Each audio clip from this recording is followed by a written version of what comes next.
There is a subtle, everyday transaction that takes place in almost every conversation you enter. It is completely quiet, entirely unspoken, and it dictates exactly who holds the authority in the room. It happens the moment someone asks you a question about your choices, your lifestyle, your boundaries, or your absence.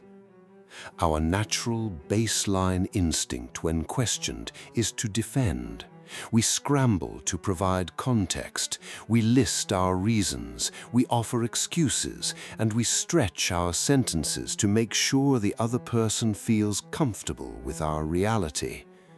We call this politeness. We call it keeping the peace. But in the cold physics of human behavior, it is a devastating diagnostic tell. It is an audition for approval. When you over-explain your actions, you are sending a subconscious signal to the observer's mind. Without realizing it, your wall of words whispers a fragile truth. Your assessment of my life matters more than my own baseline reality. I need your consensus to feel secure in my choice. The most powerful position in social dynamics does not belong to the person with the most convincing argument. It belongs entirely to the individual who feels zero internal requirement to argue at all. To understand why explaining yourself strips away your psychological weight, we must look at the economy of respect. Human beings do not assign status to entities that are constantly pleading their case.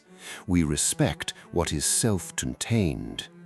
When you offer an unprompted defense for your boundaries, such as why you can't attend an event, why you left a job, or why you cut contact with a toxic environment, you inadvertently hand over your leverage. You turn a firm executive decision into a debate. By presenting your reasons to the room, you are implicitly placing them on a scale for the other party to weigh, judge, and potentially dismantle. If they don't like your reasons, they will challenge them, and because you've already accepted the role of the person who must explain, you will feel obligated to offer more explanations to fix the friction. You enter an exhausting loop where you are constantly defending your right to exist on your own terms. True authority is non-negotiable. It doesn't print a brochure to justify its borders. It simply establishes them, steps back, and lets the room adjust to the new perimeter. There is a massive psychological fallacy that keeps people trapped in the over-explaining loop. We tell ourselves, if I can just find the perfect combination of words, if I can just explain my perspective clearly enough, they will finally understand me and grant me peace. This is a dangerous delusion. In the vast majority of social interactions, people are not listening to your explanations to understand your depth.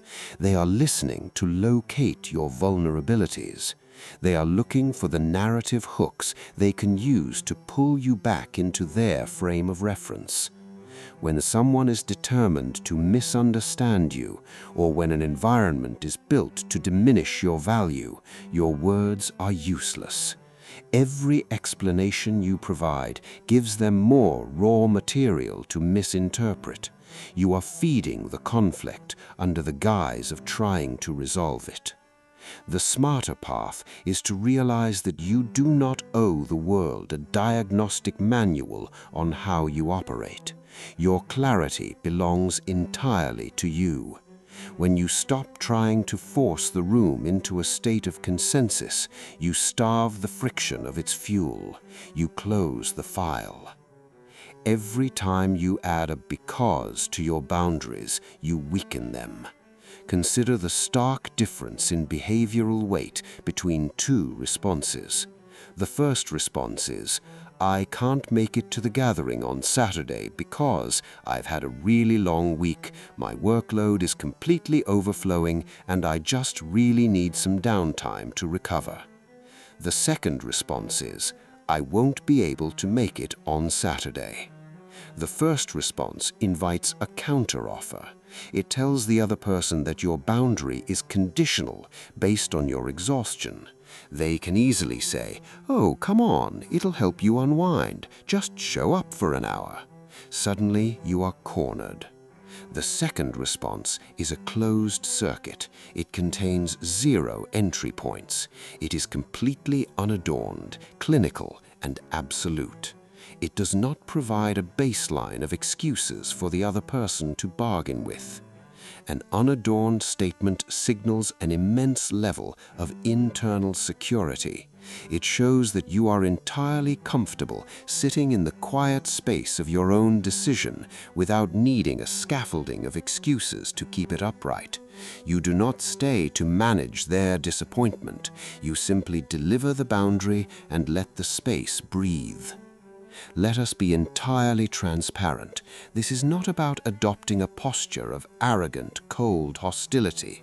It is not about stonewalling the people who genuinely care about you or refusing to communicate in healthy, collaborative relationships.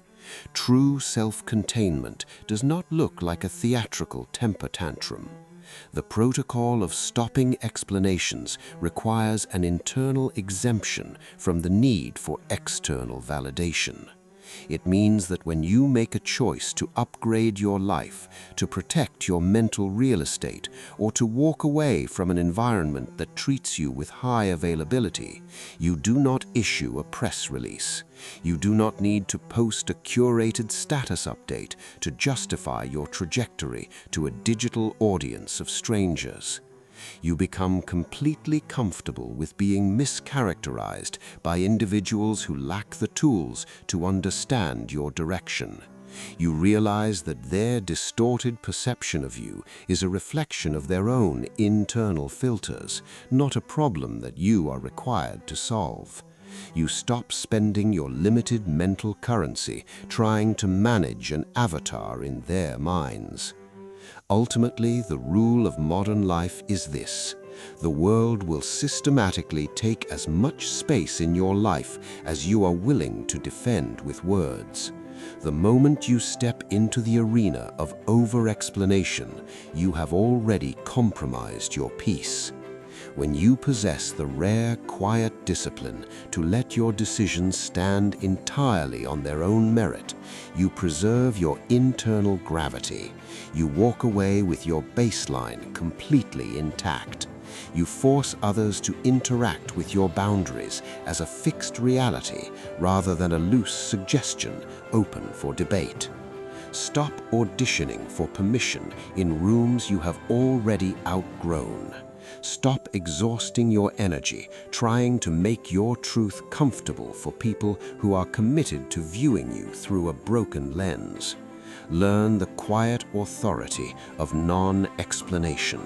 Make your choice, step out of the frame, and let the room process your silence.